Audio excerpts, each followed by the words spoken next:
It's an interesting story about Miami Beach because it's only less than 100 years old. We're going to have our 100th birthday, I think it's March 15th.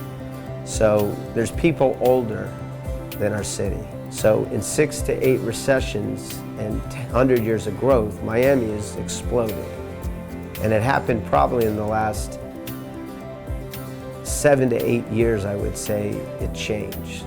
I owned a clothing store in Miami Beach called Animal Farm. It was on Collins Avenue and 14th Street, right across from the Warsaw Ballroom, the Jerry's Deli.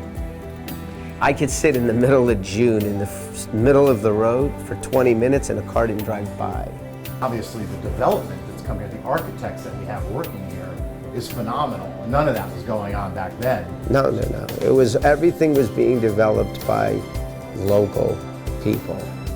And everybody had a certain capacity of money, and then the New York money started coming in, and then the Latin American money started coming in, and the European money started coming in.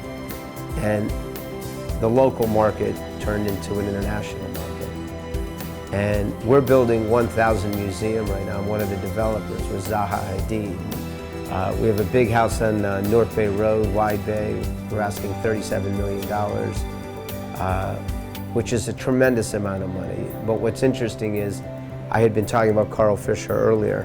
I had bought Carl Fisher's house in 2005, and we renovated it, and we put it on the market for $40 million.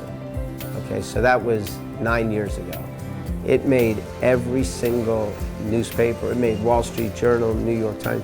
A $40 million house anywhere in the United States was news. Now, in our building, Zaha Hadid's building, the penthouse is $45 million.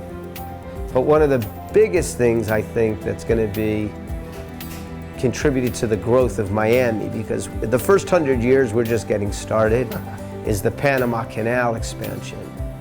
And that is going to explode Miami. We're going to be the first port in the east coast of the United States to accept these super tankers that are actually being built as we speak, and they're supposedly 6 to 8 times bigger for cargo than one that's coming in now.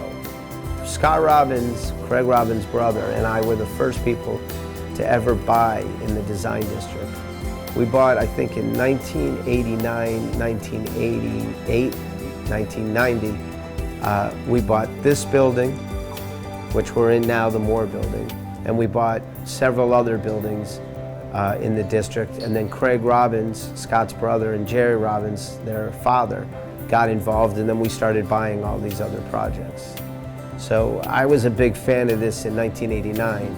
I lived on Northeast First Court in an 8,000 square foot warehouse with a huge garage door that I collect cars and boats. So I had all my collection inside, and it had 28-foot ceilings. So that was 1988. I lived in the design district, and it was an incredible area. I could foresee that it was going to be something, but I never thought it would get to what Craig has done with the LVMH group. You're a native Miamian. What are some of the things you love about Miami? What are some of the organizations you choose to support? Love Miami. We grew up fishing and surfing. I'm married. I have a beautiful wife. Her name is Kim. We have 4 beautiful children. My wife and I are very big supporters of Make-A-Wish, and I just was put on the board of directors yesterday. So it's my first board of directors ever. Todd Glaser from Miami Beach is a board of directors of Make-A-Wish. And Sharif Melnick was a very big part of why I got involved in it. I've grown up with Sharif and Al Melnick my whole life. Al is, like a father figure to me. Sharif is a brother to me.